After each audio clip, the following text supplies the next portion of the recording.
প্রিয় শিক্ষার্থীবৃন্দ, আমরা আজকে যে বিষয়টা নিয়ে আলোচনা করব সেটি হচ্ছে কমপ্লিটিং সেন্টেন্স। আজকের মূল যে ওয়ার্ড হচ্ছে সেটি হচ্ছে ইফ। এটি একটি কন্ডিশনাল ওয়ার্ড। আমরা এই কন্ডিশনাল ওয়ার্ডকে কিভাবে ব্যবহার করে আমরা একটি সম্পূর্ণ কমপ্লিটিং সেন্টেন্স তৈরি করতে পারি সেটা আমরা এই রুলস এর মাধ্যমে জানতে পারবো। রুলস 1-এ দেয়া আছে if plus present indefinite tense plus future indefinite tense.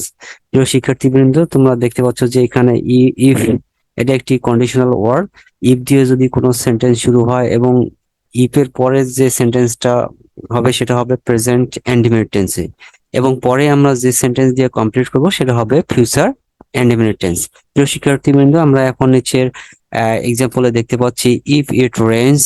যেহেতু এটি একটি প্রেজেন্ট ইনডেফিনিট টেন্স, সেহেতু আমরা এটাকে একটা পরিপূর্ণ এবং পূর্ণাঙ্গ কমপ্লিট সেন্টেন্স করার জন্য এখানে ইফ ইট রেইনস ব্যবহার করার পরে এখানে একটু কমা ব্যবহার হয়েছে, এবং পরে আমরা দেখতে পাবো যে যে সেন্টেন্সটি দিয়ে আমরা সেন্টেন্সটি কমপ্লিট করব সেটা হচ্ছে future indefinite tense, we shall not go.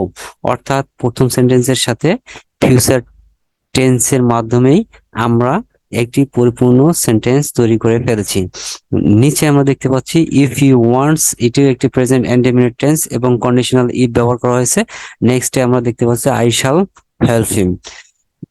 If you play in the rain you will catch cold. প্রিয় শিক্ষার্থীবৃন্দ, তোমরা দেখতে পাচ্ছ যে যদি ইফ দিয়ে কোনো সেন্টেন্স যদি প্রেজেন্ট ইনডেফিনিট টেন্স দিয়ে শুরু হয় তাহলে সেই ক্ষেত্রে আমরা পরবর্তী সেন্টেন্সটি ফিউচার ইনডেফিনিট টেন্স ব্যবহার করব।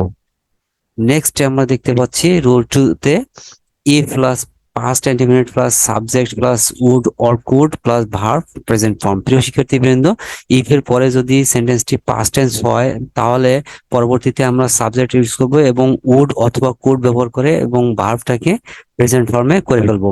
ইফ হি কেম, কেম এখানে হচ্ছে পাস্ট টেন্স অর্থাৎ পাস্ট ইনডেফিনিট টেন্স পুরোটাই। তাহলে আই উড গো, গো এখানে হচ্ছে আমাদের verb present form. If they wanted we would help him.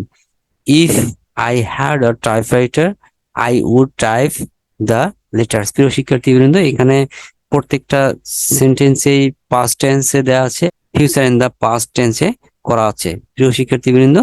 আর ভার্বটা অবশ্যই আমাদের এখানে পাস্ট প্রেজেন্ট ফর্মে করতে হবে এবং পরবর্তী সেন্টেন্সটা ফিউচার ইন দা পাস্টে করতে হবে। ধন্যবাদ সবাইকে।